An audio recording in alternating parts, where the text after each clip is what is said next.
So welcome to our 2023 SOA podcast launch party. Today, celebrate and launch season 2. We'll be awarding Michael Thompson with a Lifetime Achievement Award. And this second season of our SOA podcast, we'll be reading from his book, Untying Knots, a Shintaido Chronicle. And there will also be monthly interviews. And I think most of you know that I'm Connie, and I am your moderator today, as well as the SOA president. I want to thank the team that's worked on this podcast launch party, Franklin and Baker. Thank you both. And people who have agreed to give a speech or a little tribute today. Appreciate it. On behalf of the SOA board, we're very pleased to be presenting a Lifetime Achievement Award to Michael Thompson Doshin. And to celebrate this, we'll be reading his book this year.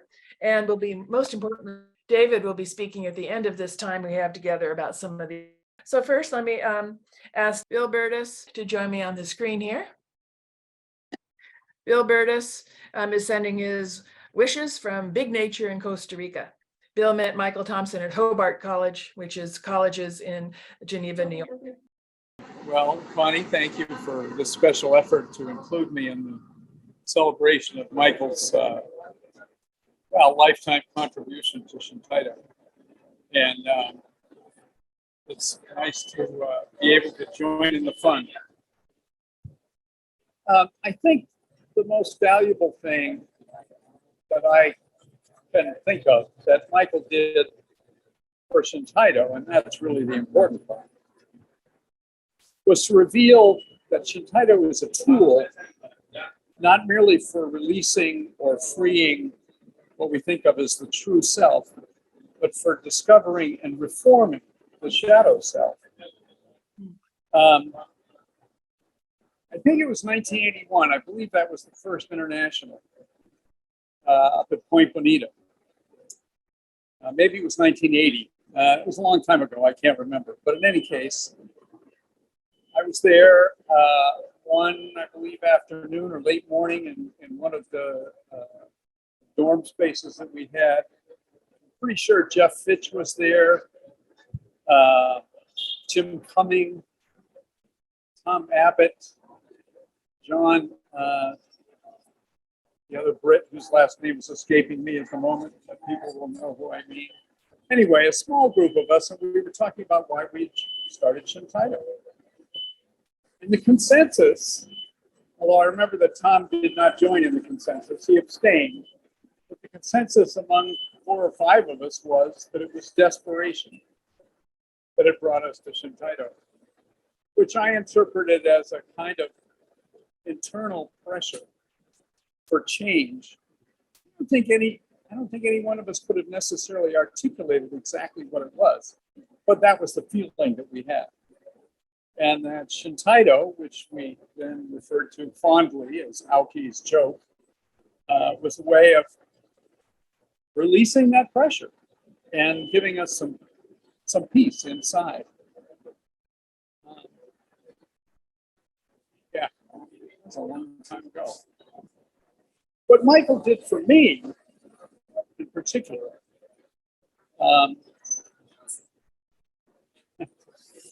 in those, anyway, what Michael did for me was to teach me a way, Shintaido, to communicate with my body,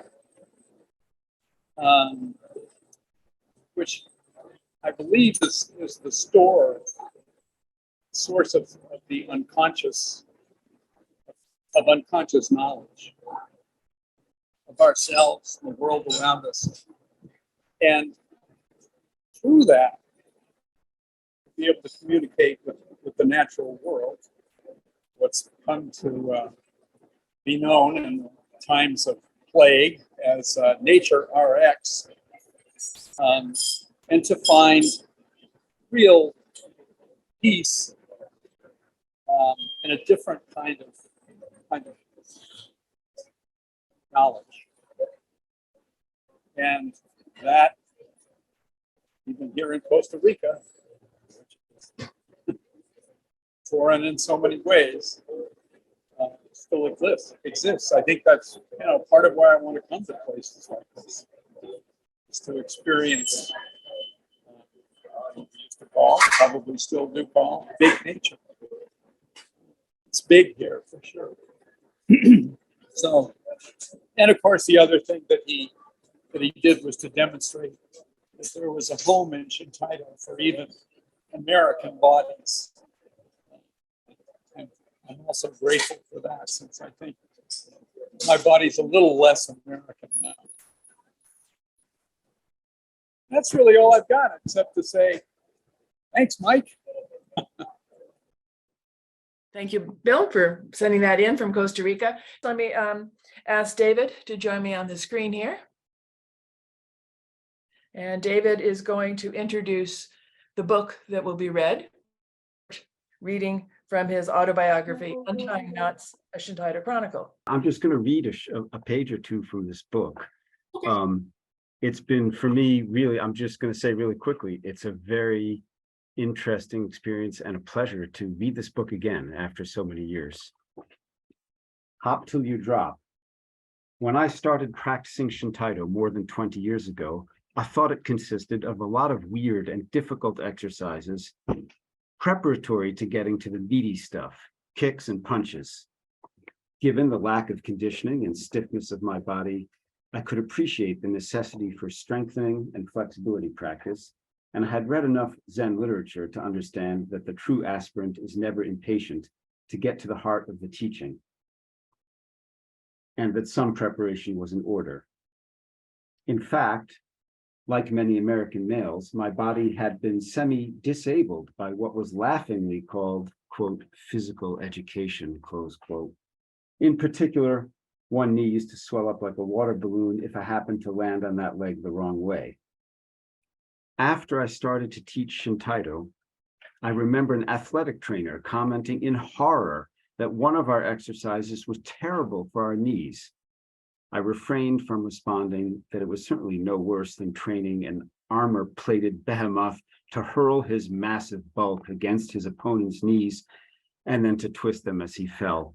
He's talking about American football, of course, a little bit sarcastically in comparison to Shintaido. Thanks, everybody. You'll get to hear more of it on the podcast. That's just a taste. Thank you, David. We'll be back to you a little bit later in our time together. So now let's enjoy a few slides from our slideshow that show some of Michael and his teaching of Shintaido.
Okay, can I invite Jim Sterling, Bela Breslow, and Pam Olton to join me? All right, well, Jim and Pam, why don't you, I invited you to speak a little bit about some of the comments of Michael and his teaching and the practice in the early days in the San Francisco Bay Area. So Jim, did you want to start? Thank you for inviting me to say a few words on this special day, honoring Michael Thompson with a Special Achievement Award. I first met Michael at Hobart College around 1973. Although it was not in the classroom, but on a field where we were playing touch football. Michael had recently returned to the campus from Paris, where he was introduced to Shintaido. I caught a pass in front of him and his touch knocked me to the ground. I was surprised that this rather skinny and quiet academic was so strong. I guess he had his koshi turned on.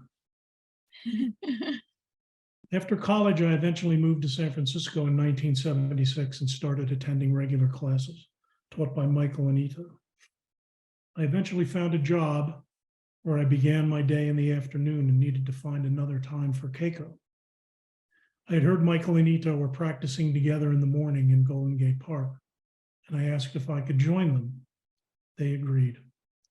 Every morning I would ride my bicycle with my bow tied to the bike's crossbar. I arrived at their apartment around 8 p.m., went upstairs to wait until they were ready. Typically, Michael was awake, sitting in his living room chair, drinking tea and reading from the Bible. Three of us would walk slowly and quietly through the park to the baseball diamond where we did some brief warm-ups. Ito and Michael would practice by themselves and eventually do some kumibo. I was instructed to do two things for the entire hour of class: jump back and forth across the field and run bo eiko. Sometimes when I finished, they would do kumite with me, but that was very rare. Those morning keikos got me hooked on Shintaido, and I'm sure Ito and Michael were teaching from a distance. First two stories I'd like to share about Michael took place in the basement of a church in Japantown. Ito had a relationship with the minister at the church, so were we able to use the space for free. The Shintaido students at that time were very eager to have new people come to practice. We wanted to spread the word about this amazing body movement, so any newcomers were welcomed and encouraged to join our group. One evening, a pleasant couple showed up. They were very svelte, around 35, and dressed in fashionable activewear. Michael was teaching the class, and they seemed intrigued by the keiko. After they left, I asked Michael whether or not he thought they would return. He immediately replied, "Nope, they weren't desperate enough." I promise I didn't steal this from Bertus, and I hope this doesn't be a recurring theme, but as Lou Reed sang, those were different times. The second story took place at an international goshu. I think it was France, maybe the Bay Area. My memory isn't so clear. During the last keiko, Aoki Sensei presented his latest creation called Taimyo Kata. Many of you are familiar with this and know it's a combination of various Shintaido movements. Students were fascinated and excited about this new arrangement. After the keiko ended, I asked Michael, "Well, what do you think of Taimyo?" He smiled and replied, "Microsoft upgrade to 3.0. I always enjoyed Michael's teaching both in and out of the dojo and really missed him when he left the Bay Area. His sense of humor and sharp wit was a necessary counterpoint to Ito, who at the time was very serious about his mission to spread Shintaido in the United States. Finally, my fondest memories of Michael came from doing Kiriroshi Kumite with him. He was always able to cut deeply into me. Unforgettable and transformative moments. I encourage everyone who has the opportunity to ask him for this kumite. Thank you, Michael. Thank you, Jim. Bela, I see that your mic is open. Did you want to go next? Okay, I'll be happy to go next. Well, I didn't really write anything out, but I first met Michael in 1970 when I came back from my junior year in France, and he was my French professor at Hobart College. So that was, and we were talking with him just now about how all the sort of very strange things he assigned for us to read. They weren't normal, actually. But, and then I didn't meet him again. I went off, I graduated, I went to school again. And when I moved out to California, which was, I think, 1976, that's when I met Michael again. And I just found a picture I want to share. Let me see if this will. Pamela, I see you. Can you see it? That's me and Get a sense, yes? Uh-huh. Pamela and Michael. Wow. It says October 1977 in my book. It's That was in our living room. Yeah. Yeah. So then I met Michael again. And Michael said I was free to roast him. So I wanted to say he was a bit of a curmudgeon when I met him again. And it's only in recent years that he has become so sweet, much sweeter, actually, as a person in my life. So I realized when I was preparing this, that I've known Michael for more than 50 years. And that it's been a real treat having him be here. And I never expected him to settle into Greenfield, Massachusetts, and have him here so that he can be a part of our lives, and also part of our Shintaido, which has been really remarkable. He doesn't have to do much. He just comes every now and then with a quick fix for whatever we're studying, and it really makes a major difference. I can't think of any more roasting things. I probably could, but I won't share them. But I love this picture, and I love the fact that he's part of our everyday lives. Thank you, Bela. Lovely. Pamela? Yeah, like Bela, I didn't write anything out. I have 3 kinds of bullet points I want to talk about, mostly about the beginnings of Shintaido on 7th Avenue and what it was like for a couple of years, because I've been thinking about that lately. Pandemic kept me home in that place again for a long time. And now I'm 2/3 retired and still working, but spending more time at home and appreciating the life we had in San Francisco in 1975, 76, 78. Life was so cheap. Life was amazing. I mean, we all paid $75 a month for our rooms in our place, and great food that you couldn't get in New York was cheap, and beauty everywhere, the park and the beaches and things like that. And so, it was quite a time for me. I'm really appreciating that now, that there was time to reflect. We didn't have computers. We didn't have a television. We read books and we talked. We walked in nature and we did Shintaido. It was really quite amazing. I was thinking too, in the house, now that I live here mostly alone, except when I have visitors, it's like we were cooking like communally and making strange things and trying to learn how to get along with each other in the beginning. And I was thinking about like how it was like, what are we going to make for dinner? I don't know. Or like, I'd be making hippie brown rice and bean soups and baking bread and making my own yogurt. And Stephen Pizzello would be, maybe once a month making an Italian spaghetti sauce from his family, with a pork roast in it. And we're going, I don't eat pork roast. But anyway, and Ito, of course, would make some usually delicious fried rice dishes, not too much sushi or anything. I don't think we had money for that in those days, but we would cook dinners and we would have amazing breakfasts. And the thing that was amazing was that, we would have these morning goshgoos, afternoon goshgoos. People would come back to the house. We would drink coffee. We would have toast and jam and whatever else was around and some fruits that we got. And sometimes the keiko would last in the house for an hour or so in the mornings for those of us who weren't working every day. And Michael, what did Michael make? I'm not roasting Michael here. Michael knew how to make a couple of things, macaroni and cheese and potato, scallop potatoes with ham.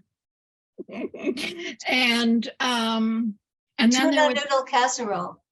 Tuna noodle. casserole. Oh, thank you, Bela. Tuna noodle casserole. So that's what we got from Michael in our kitchen. I'm really sorry, Bela. I have a couple of pictures I couldn't find, and I could have screenshotted them and sent them out to everybody about cooking in that kitchen. But it was like really an interesting communal life at the beginning of Shintaido. Of course, Tom Bread in the coffee can. What's that? Bread in the coffee can. That's right. I used to make bread in coffee cans. Nowadays, I can't even eat bread, but forget it. Michael, of course, had to sneak across Thompson to the Safeway to get his cookies on a regular basis. And that was the food life. The other thing about food life just was that once we started having guests from out of town, from Japan, from Europe, everything, some people would be sleeping on our floors, and we were always hosting meals with like 10 and 15 people sitting on the floor in the living room. I just don't know how we did it.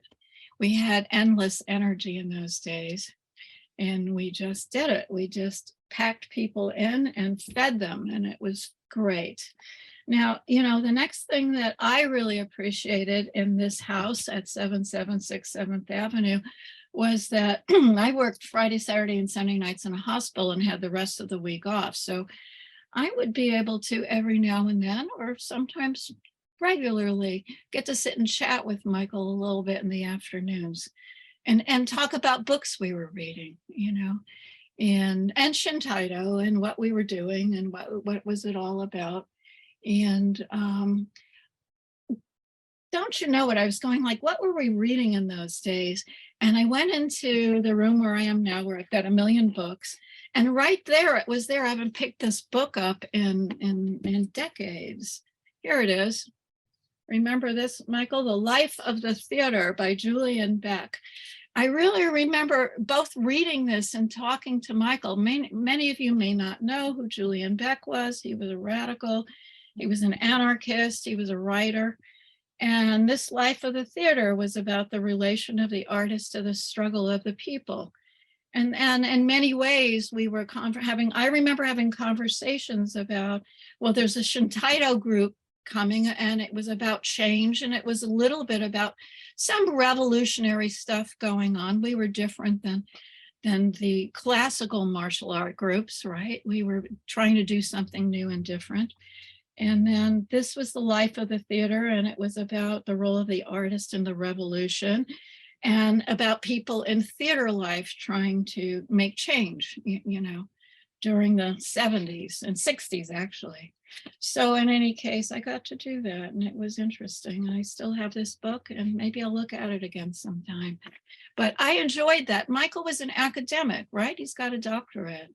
He brought an academic kind of mindset, as well as our body stuff and all this stuff, to thinking through, where are we going? What is this all about? What are the relationships about? And it was great. It was great having Michael's mind about that. So anyway, thank you, Michael. And I call those afternoon chats with Michael. I'm right now trying to be away from the technical screen as much as possible. I spent the entire holiday not turning on my computer at all and only talking to people who called me. And I didn't watch television, and I started reading books again. I had to teach on Zoom through the 2.5 years of the pandemic in a graduate program, and went crazy over trying to drag graduate students into paying attention. And I came to hate it. I think I'm loving technology just today a little bit more, because it's really great, on the other hand, to get to see all of you from all around the world. But I'm trying to think back about those days when endless afternoons of walks in the park and being able to read and absorb what we were doing, and wondering where our lives would take us, but having a lot of time to not worry about that right now. My son Miles is in a station like that right now. He's 32 and he's had a couple of big jobs, made a bunch of money, paid off all his college loans. And he just got laid off because of techie jobs being laid off. And I said, take time like I did and do what you want to do and learn and read and get on your bicycle every day and think about where your life's going, because in a decade from now, you ain't going to have this kind of time. Anyway, the Well, thank last you, thing Pam. I Okay, last thing, go ahead.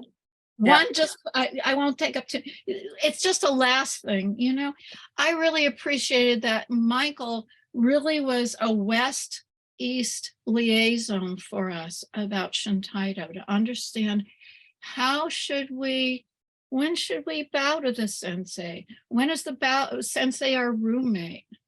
Ito was learning to be American, so he wasn't being like strict like sensei with us in this household, but Michael was able to explain to us, to me, and to, I think, a lot of us outside of our house, because he went to Japan, because he was in France doing it with a group there, just what was expected, what was changing, what we needed to do to be okay, and what we shouldn't do at times when Aoki Sensei was here or something like that. I don't think we would have done very well without Michael helping us out, right? Because we like differences. We all like being free. We like having our freedom. We don't like being told what to do.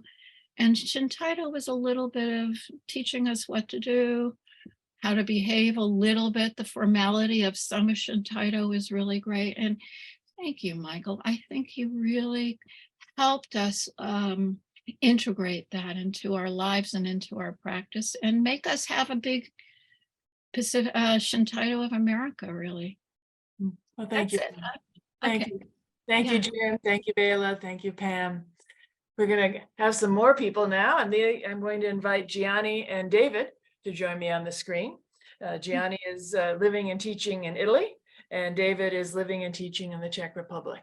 So Gianni, would you like to go ahead with your comments for Michael?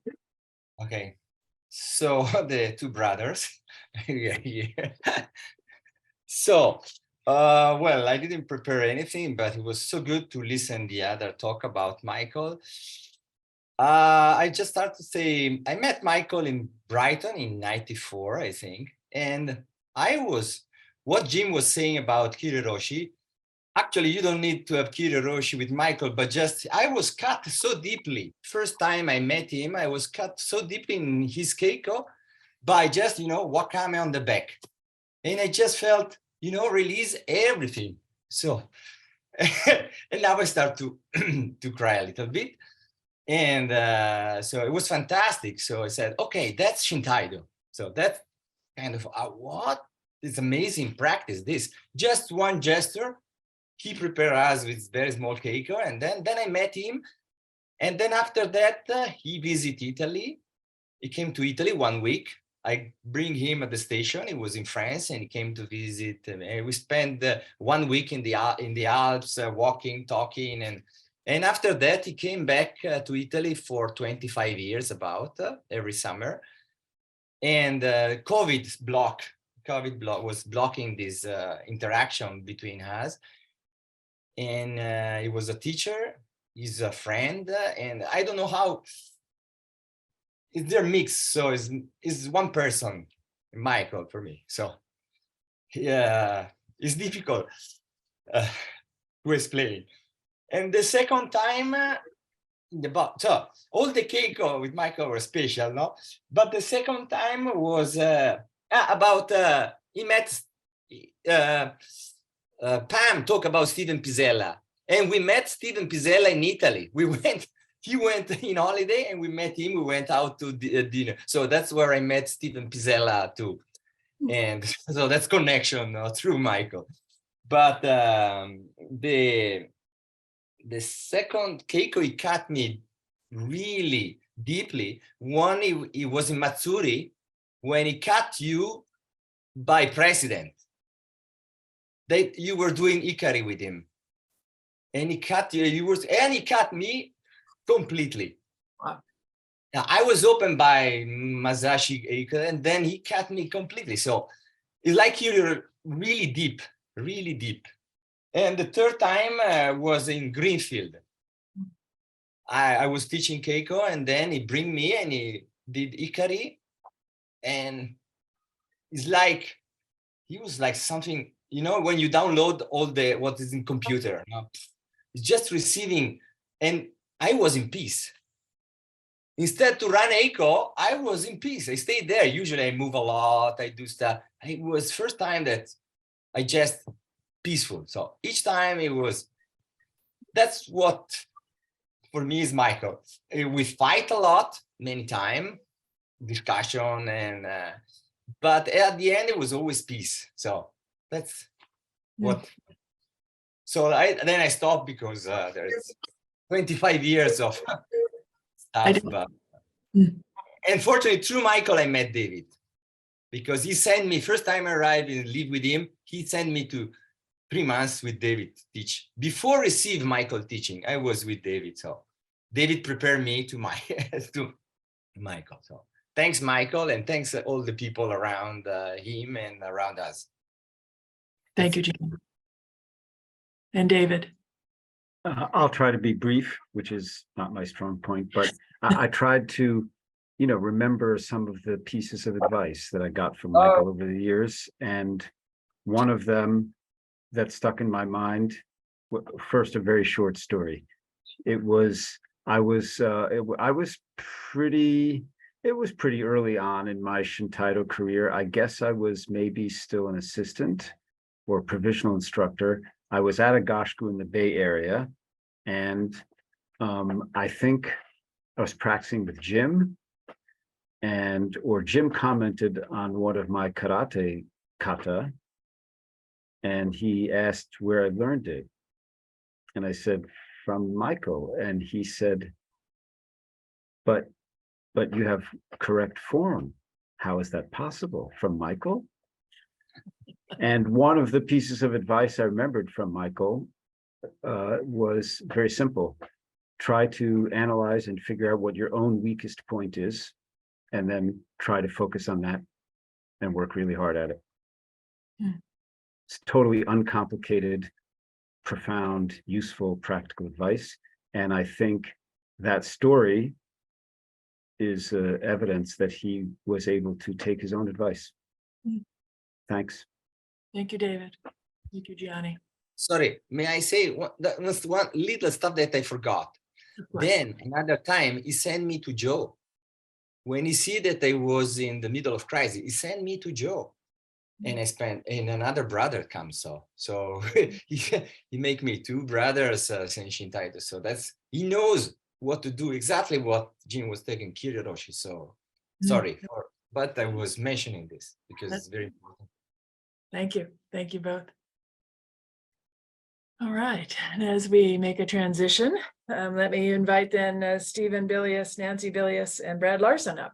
And these are some reflections from Shintaido Northeast and the Shintaido Farm and Dojo. Stephen, did you want to start? Would you start? Sure. And I'm sorry, I don't know who's calling me in. Shall I start? Yes, Stephen, go right ahead. Thank you. Okay. So I'm grateful to have the opportunity to speak about Michael Thompson, Doshu, who's in the next room, by the way. In the years since Michael moved to Greenfield to be master instructor in residence at the new Shintaido farm, I've learned so much from him, just so much. He was present at every one of the Gashkus that we had at Shintaido Northeast at the farm, either as a teacher or as a thoughtful observer. For many years, we've had a strong tradition of Sunday morning informal keikos with Michael, Bela, Margaret Gay, and me, and occasional visitors and guests.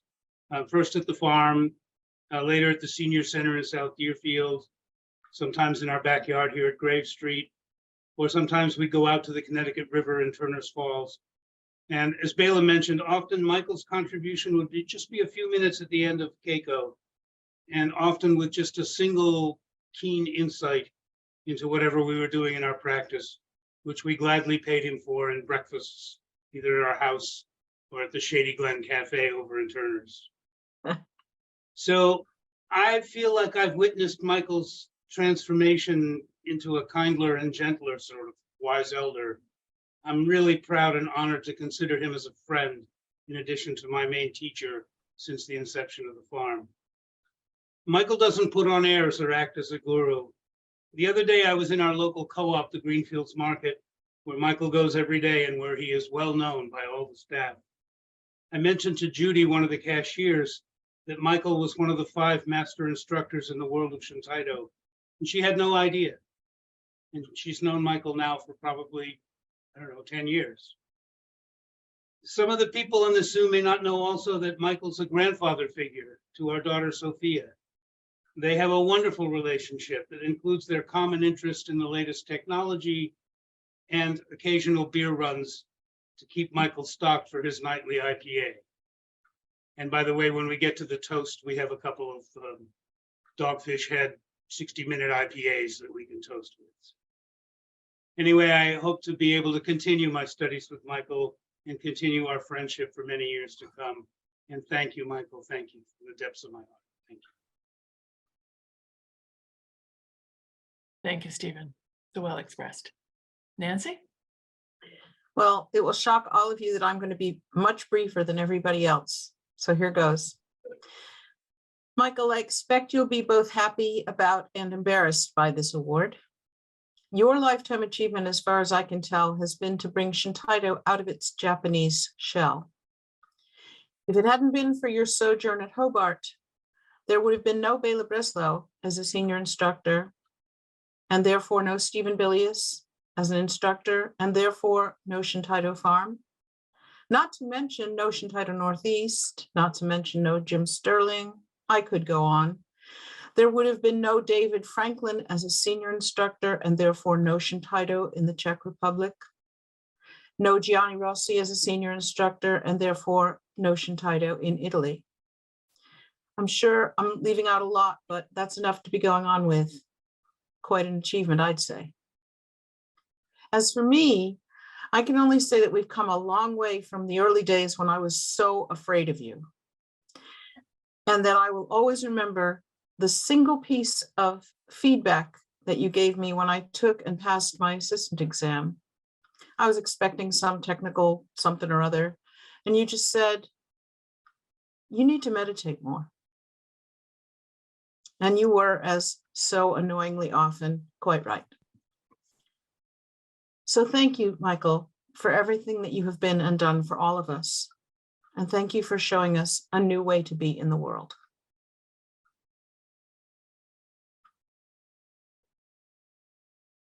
Thank you, Nancy. We need many moments to let these words soak in. Brad?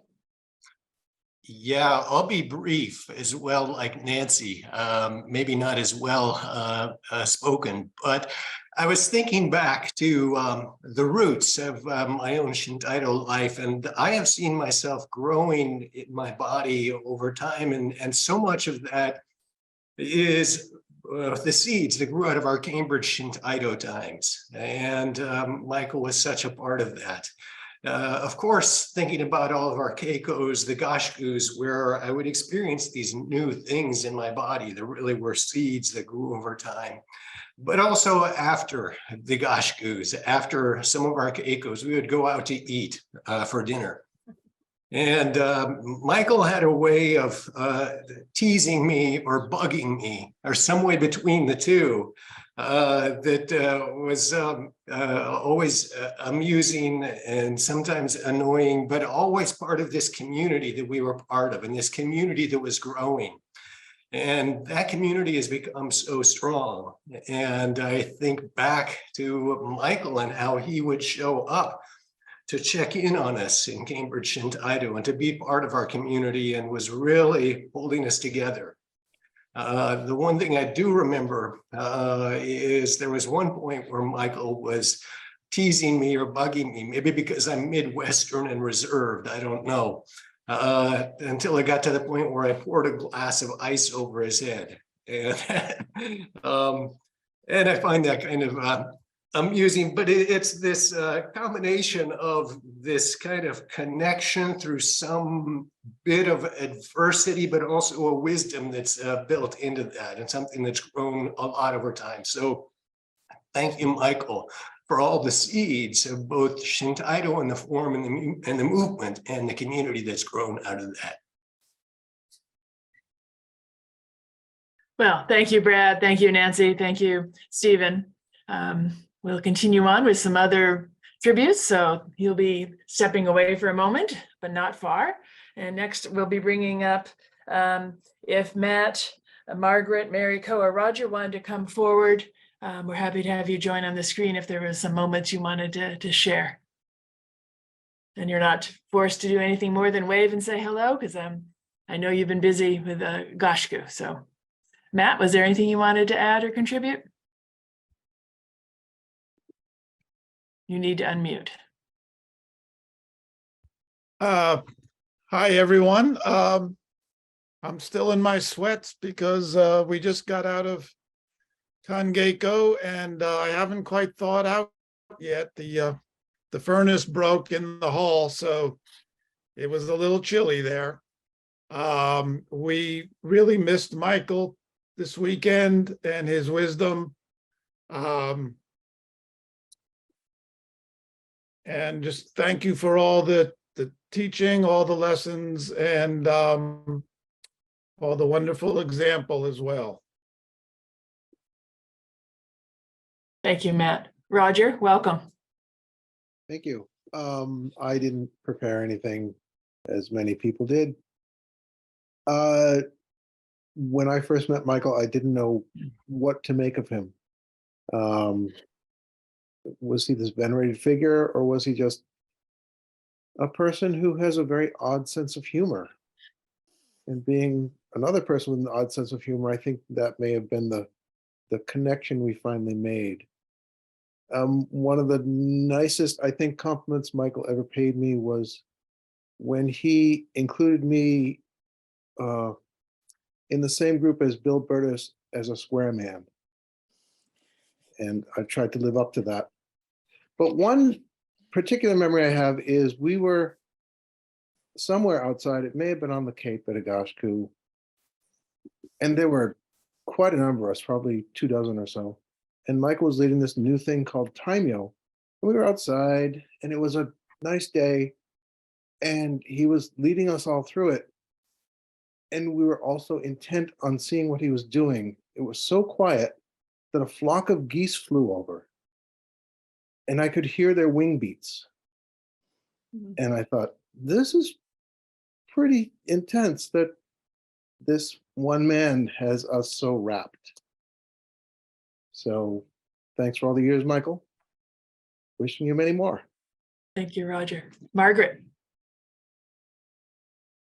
Hi, everyone. Hi, Michael.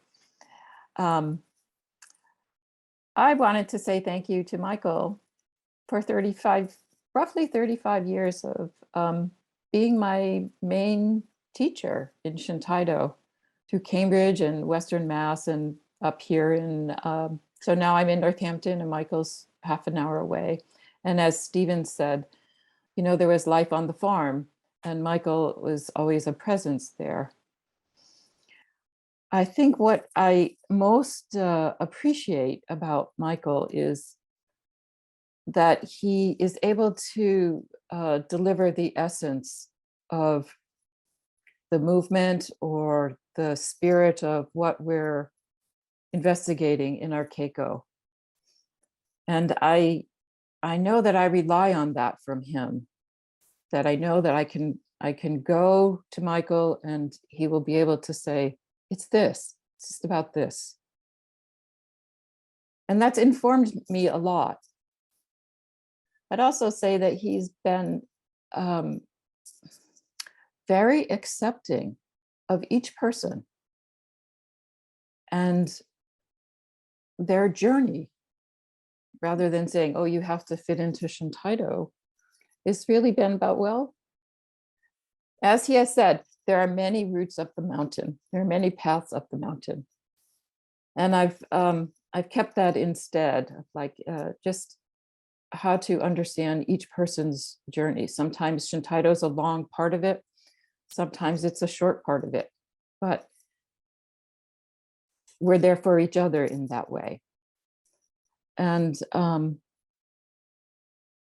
think there's an ongoing support and guidance that he's shared with us, certainly from Shintaido of America, but and for us here in Shintaido in New England, that it's, you know, he may not be present all the time, but he's always present. And there's the idea that, you know, Michael just kind of puts the cherry on top of the cake. He puts the icing on it. So we get, you know, you get the basics done, and then Michael will go, and then it's this. It's really about this. So I thank you very much, Michael. And I'm so grateful you've been in my life for this many years. And, you know we're up for a Stop and Shop trip soon. So we have our everyday rhythms with Michael and the coffee shop and Stop and Shop, along with our beautiful Keiko and gathering with everyone. So thank you. Thank you, Margaret. Such warm tributes. Mary, thank you. I'm so glad we got you up on the screen. Thank you. It's so nice to be here and to see everyone. What a great group. All in tribute to Michael. I did write a few words out here. I teach 12-year-olds, and a big part of my class is to explore the idea of legacy, the idea that we build upon people who have come before us. So when I was thinking about today and thinking about Michael Sensei, that's what I thought of, the long-lasting impact that you've had on all of us through your efforts, which include taking chances, learning and teaching all of us. You've given us the gift of legacy, and for that, I'm very grateful. At the same time, I have to say, in all the years that I've known you, which for me is about 36, I have always, and I don't use the word always lightly, I have always felt encouraged by Michael. And by that, I mean conveying the idea of to keep going, just keep going, which I've always appreciated. And finally, we've all had moments that stand out above other moments for us. And for me, one time when I was struggling, Michael took the time to teach me to breathe. And that was what was needed, just breathe. And he taught me an exercise to help me with that. And so from the big idea of legacy to the idea of just simply breathing, for these reasons, I'm so happy that, Michael, you're receiving this Lifetime Achievement Award. And I thank you so much and congratulations. Very beautiful. Thank you, Matt, Roger, Margaret, and Mary for stepping up onto the screen here for a moment. And I know you'll stay in community with us. We just have maybe 5 minutes here to pause if we wanted to go to an open mic.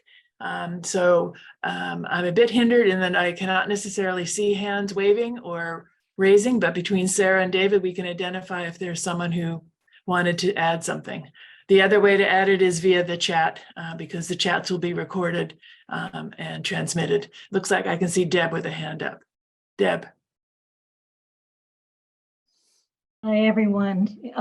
What a beautiful thing this is. Thank you to everyone for arranging it. And, this is Michael's Lifetime Achievement Award, but for me, it's a Lifetime Appreciation Award. I'm sorry, I'm going to be emotional here. I have been through the whole thing. I met Michael in Northern England in 1982 at the Second International Dashguru. And, I could see that he was a force to be reckoned with. And that was, I'd only been practicing Shintaido for maybe just a couple of months. So this was a big deal. And then, through the years, I would see Michael at special Shintaido events. And but the true gift was when he moved to the East Coast. And I'm sad that our West Coast friends, we're missing him, but the East Coast Shintaido Northeast really needed Michael, and he came at the perfect time. We had been struggling along, and he just, he showed up, and it was just like, my Shintaido world opened up.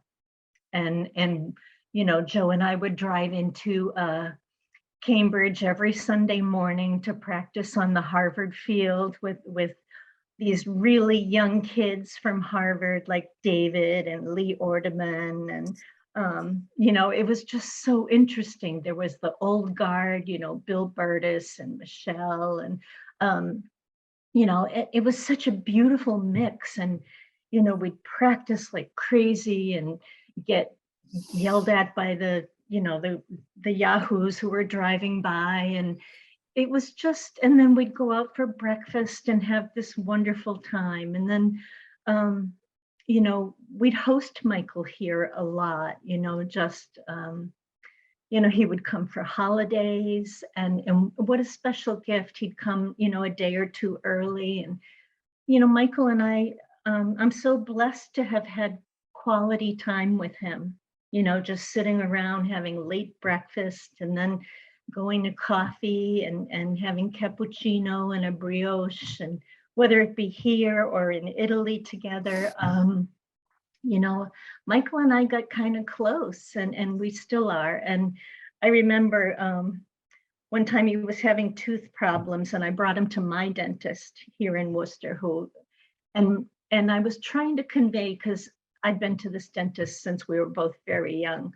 And I was trying to convey to my dentist how important Michael was to me. And I said to him, Michael's kind of my surrogate father. And the look on Michael's face, and I couldn't quite make it out.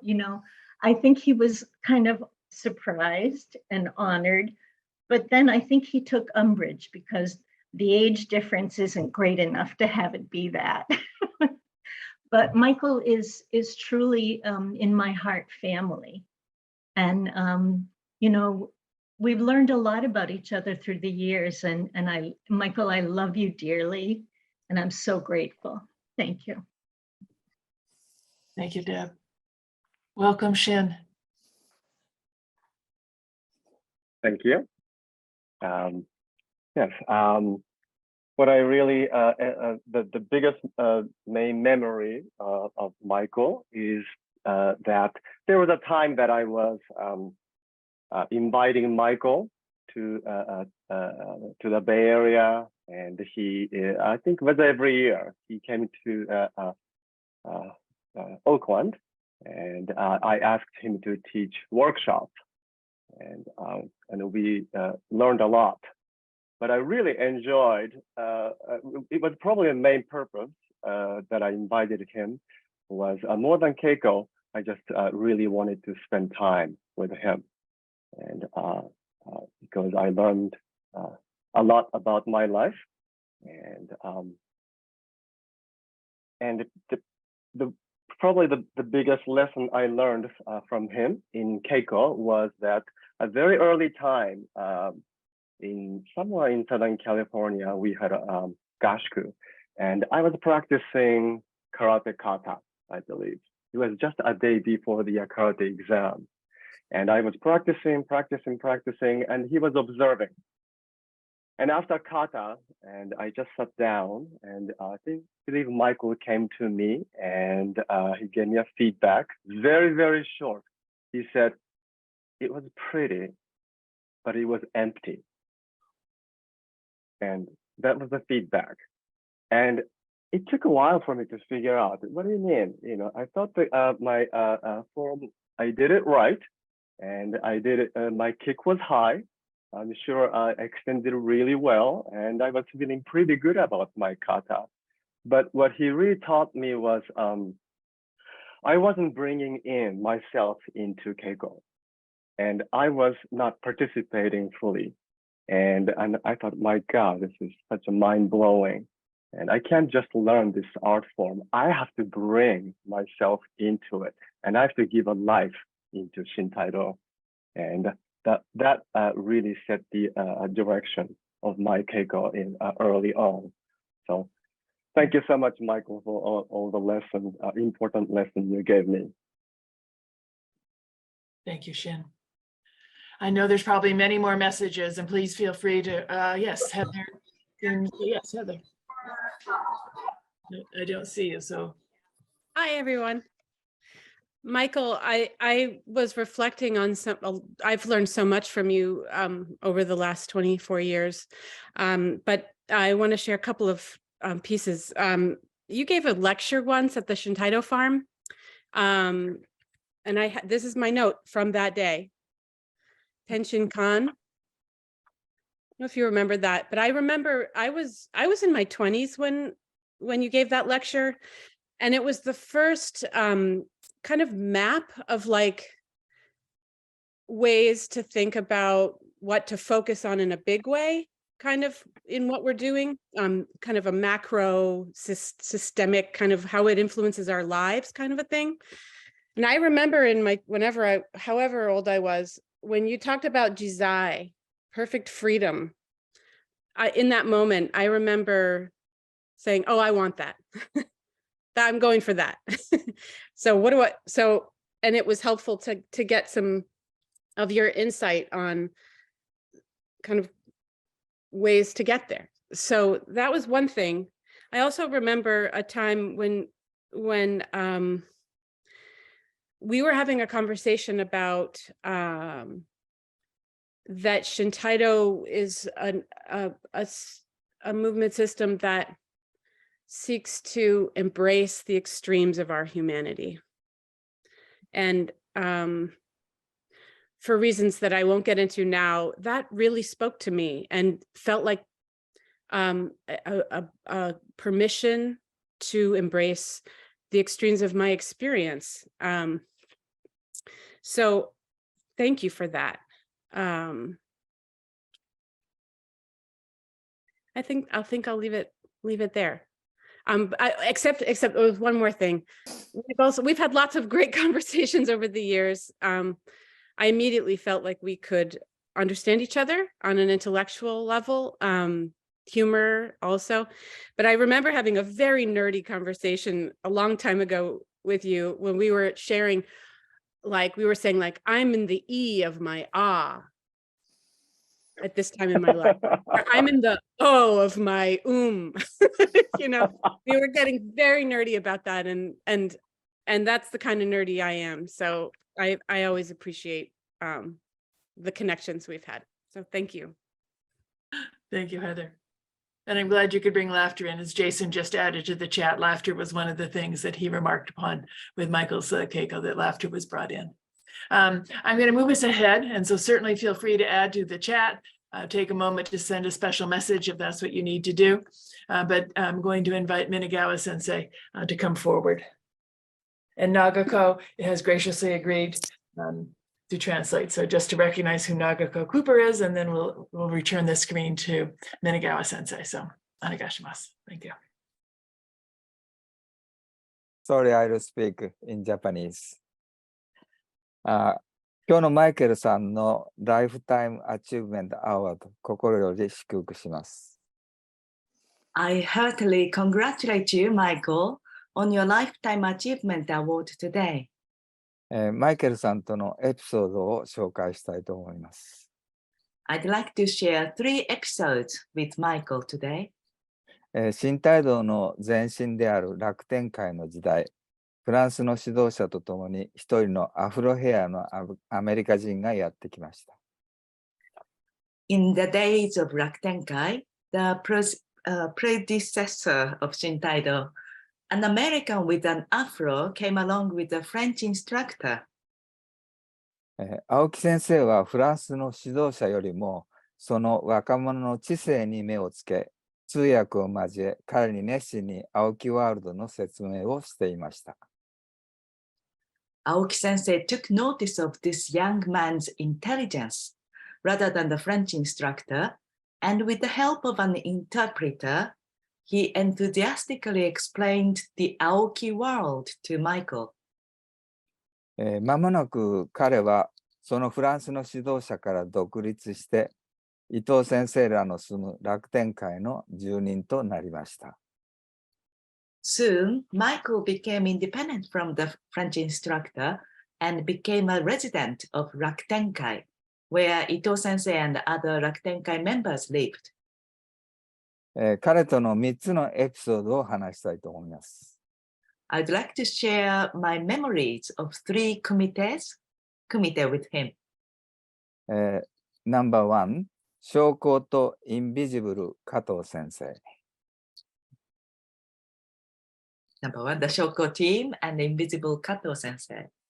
先日日本で加藤先生の奥さんに会い、この式のことを話し、マイケルと加藤先生の話をしたいと言ったら、とても喜んでくださいました。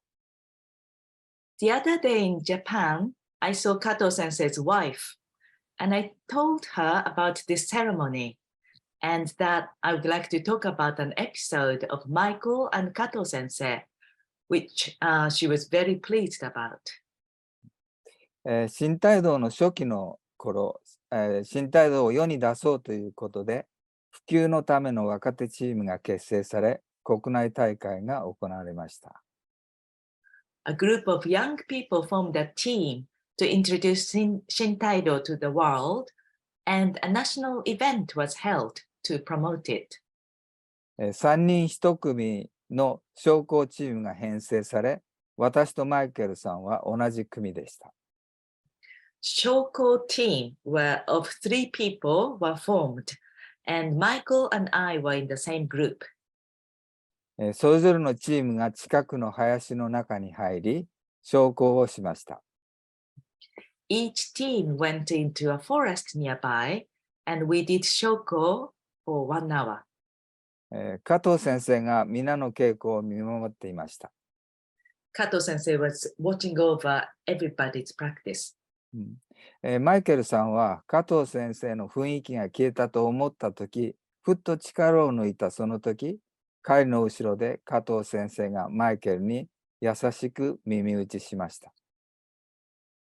When Michael thought Kato sensei's presence had disappeared, he relaxed, and then Kato sensei whispered gently into Michael's ear from behind, "Michael." 一瞬に私たちのチームの緊張がほぐれて一つになりました。In that instant, our team became relaxed and united. それ以来彼はよくビスケットを持って私の家に遊びに来ました。Since then, Michael often came to my house with biscuits or cookies. その後彼は富岳先生らと国際新態道連盟を創設。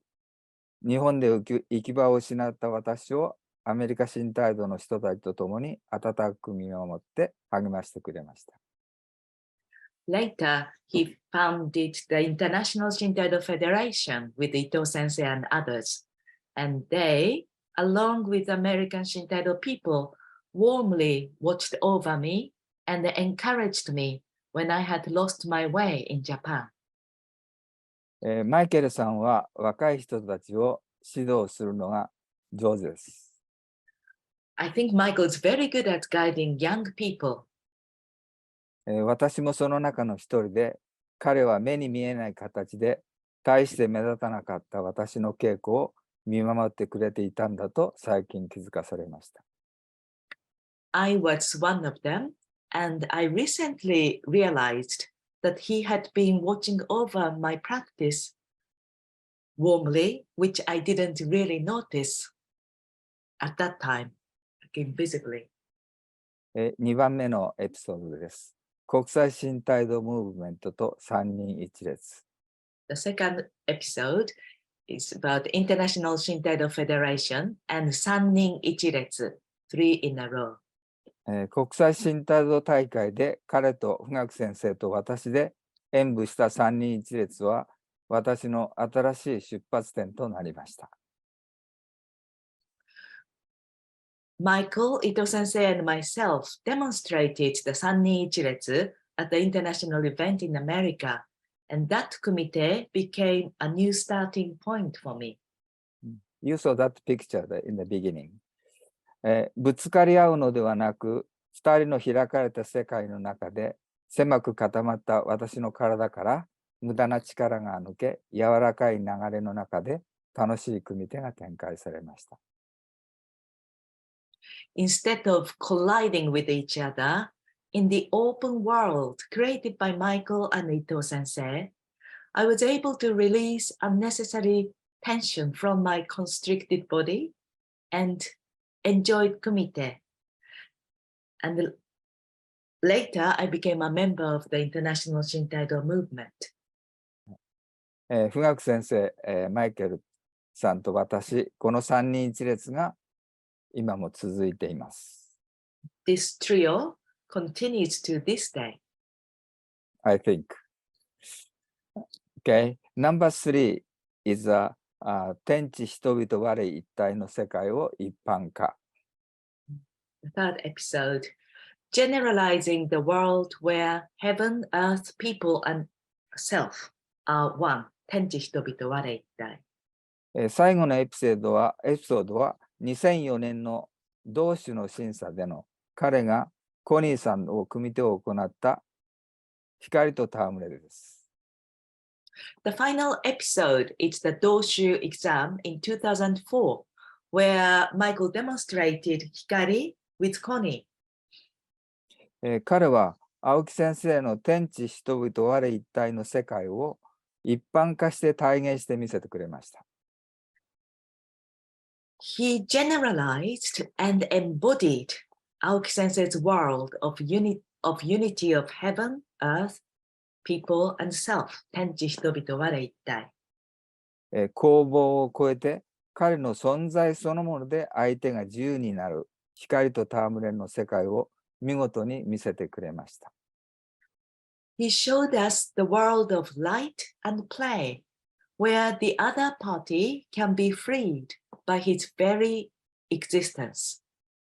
私たちに新しい方向を指し示したメッセージとして深く心に残っています。That kumite remains deeply in our hearts as a message that pointed us in a new direction.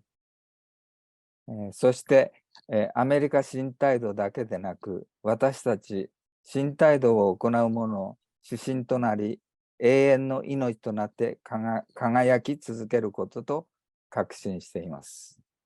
And I am convinced that it will become a guideline not only for American Shintaido, but also for us Shintaido practitioners all over the world, and will continue to shine eternally.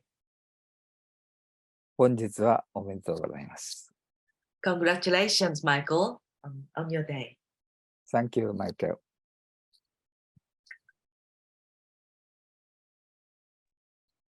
I continue to have a moment to breathe, and let the words soak in.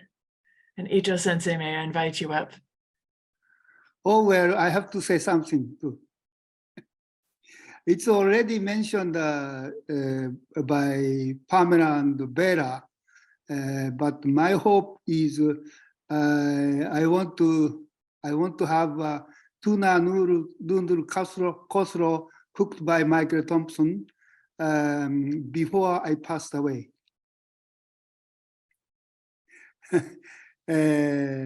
Now, little formally speaking, I prepared my message in Japanese, and I'm going to read and ask Nagako to translate.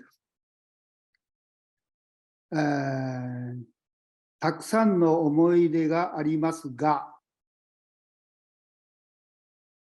1986年のアメリカ新態度10周年記念大会新態度10合宿の際に青木先生からいただいたお祝いの言葉を思い出します。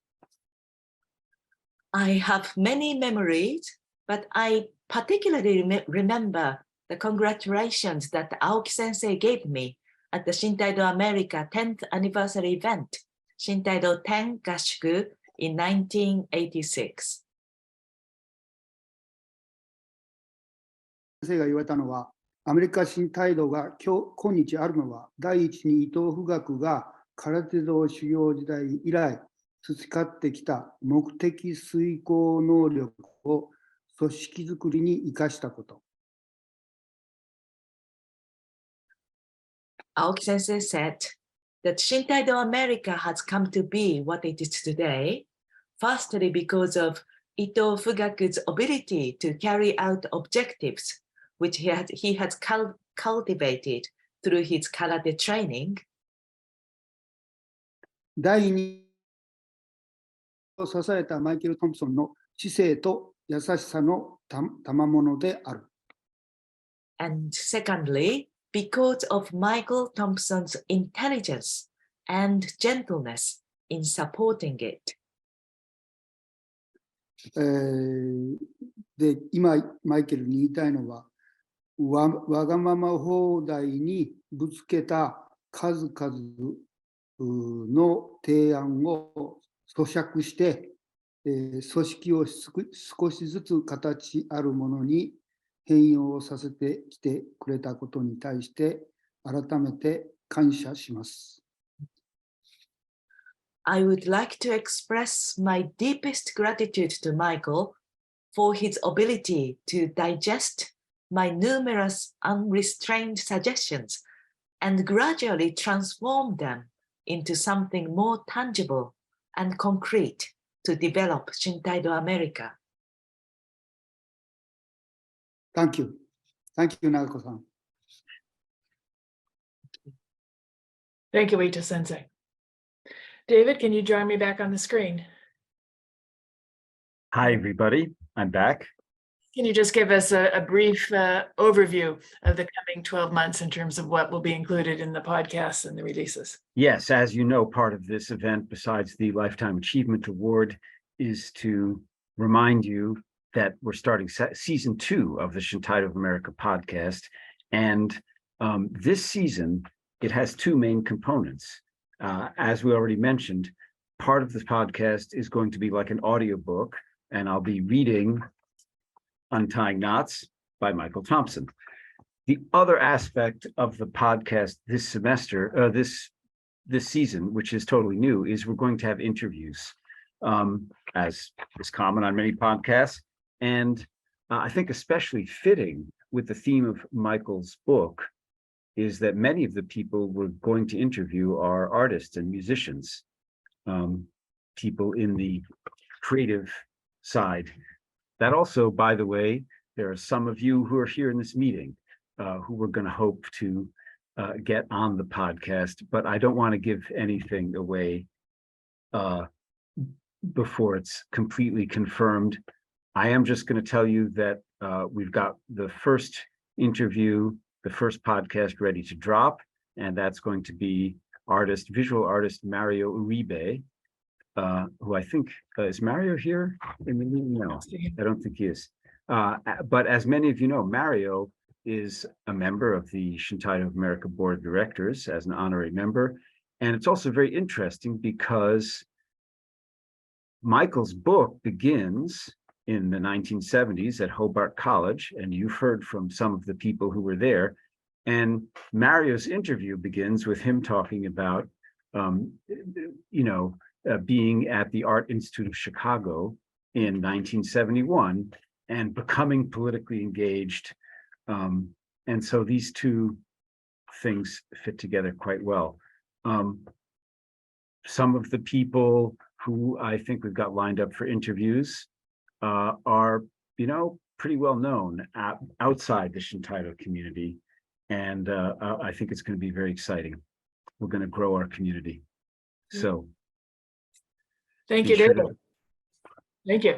I just need to check in. Stephen and Bela, I know you mentioned that Michael was in the room next to you. We can do one of 2 things. If you are planning to bring Michael in, let me know, or we can simply show the certificate on the screen. Why don't I bring the certificate to Michael and give it to him?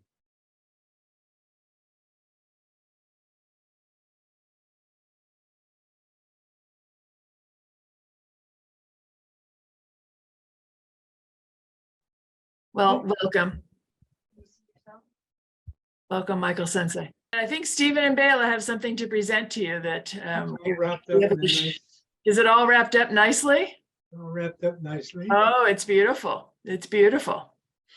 I asked him if there was a check involved. And he said, You'll have to open it to see. lifetime achievement.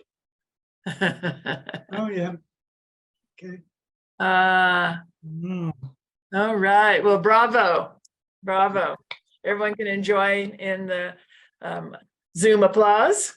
And if you want to open your mics, we can let him hear the applause and comments from everybody. So thank you. And it's a Shintaido of America Lifetime Achievement Award. Congratulations, Michael. You deserve it. Grazie. Prego. Come